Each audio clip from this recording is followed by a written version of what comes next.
Hi guys, Jeff Westfall back with you with part 2 of our rearward ukemi technique series.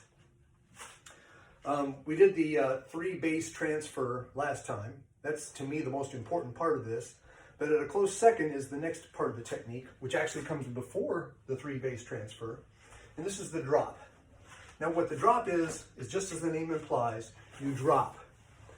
But there are a few details that are pretty important. I mean, gravity takes care of most of the work for you, but you want to do it in such a way that you don't get hurt, and in such a way that sets you up to the next, or for the next part of the technique.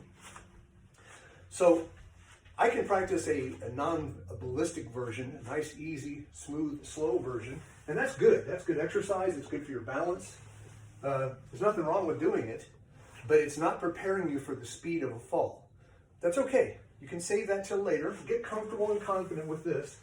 And then once you feel confident, then your next task is to see if you can drop from a standing position into that position. That's our goal. So what this technique is essentially a deceleration. We're trying to use the eccentric contraction of our muscles and the natural elasticity of our tendons to absorb shock on the way down, so we don't do any damage to other more significant or other more damageable and brittle parts of our body. So again, from here, my drop, I'm just dropping to this position. It's not necessary in real combat to stop like I did. If you want to stop and pose, that's just helping you see and feel how good your sense of balance is with this.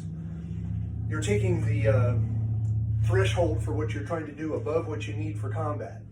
That's good though, because the more refined we become, the worse damage we can shed off and shunt off into the void with our nice, smooth, curved motion. So while for combat, you don't need to be perfect, you just need to survive. To get good at this, we need to do repetitions. And this is a big theme with techniques for reducing damage to you, is the more reps you do, the better you get at it, ideally if you're doing mindful training. And then that means that not only are you getting a little bit better every time, but that you're developing good training habits. Now, that also, by the way, is going to come into play here in a few minutes when I talk to you about why we slap the mat. So one more time on the drop, we're here. And from the drop, of course, we can do a 3 base transfer. Now, at first, it might be good to stop at the bottom and then do the 3 base transfer. When you're really comfortable with both of them, now we eliminate the pause. So we're here, and we come back up.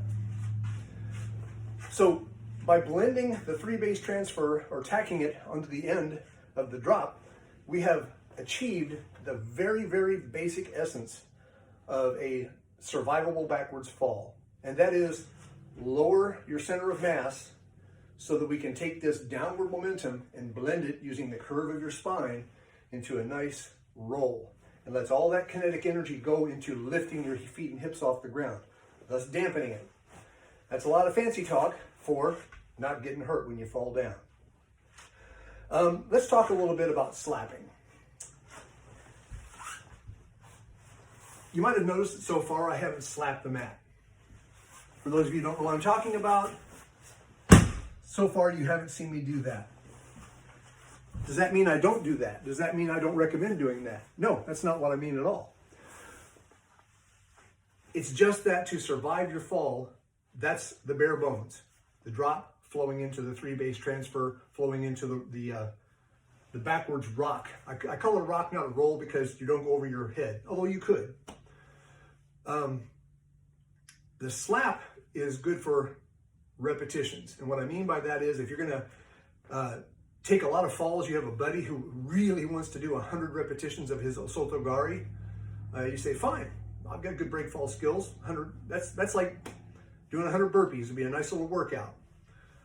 So if you really appreciate being able to be a good training partner for someone, which is the reciprocal of them being a good training partner for you, you want to appreciate developing good break fall skills, because then you don't mind taking the falls for your partner, and more importantly, he doesn't mind taking the falls for you. So Yes, a lot of people are quick to make fun of slapping on a break fall. They say, "Oh, I never do that in the street," and they talk just like that. It's not, in my opinion, it's not, its number one function is not whether or not I use it in the street. And if I happen to forget in the street and use a slap, I'm never going to notice it until the next day. I'll have bruises on my fingertips. I will not notice that I stung my hand. So it's not so much that I need the slap for self-defense. I don't think that I do. But if I want to practice 100 break falls or 500 break falls, each time I slap, I'm sapping a bit of that kinetic energy out of that fall. A little bit more than just the drop and the blend back into the 3-base transfer. So the slap is kind of an optional accessory that you put onto a break fall so that you can do a lot of reps with very little damage. Next time, we'll put the slap in, show you how to do it, and take it from there.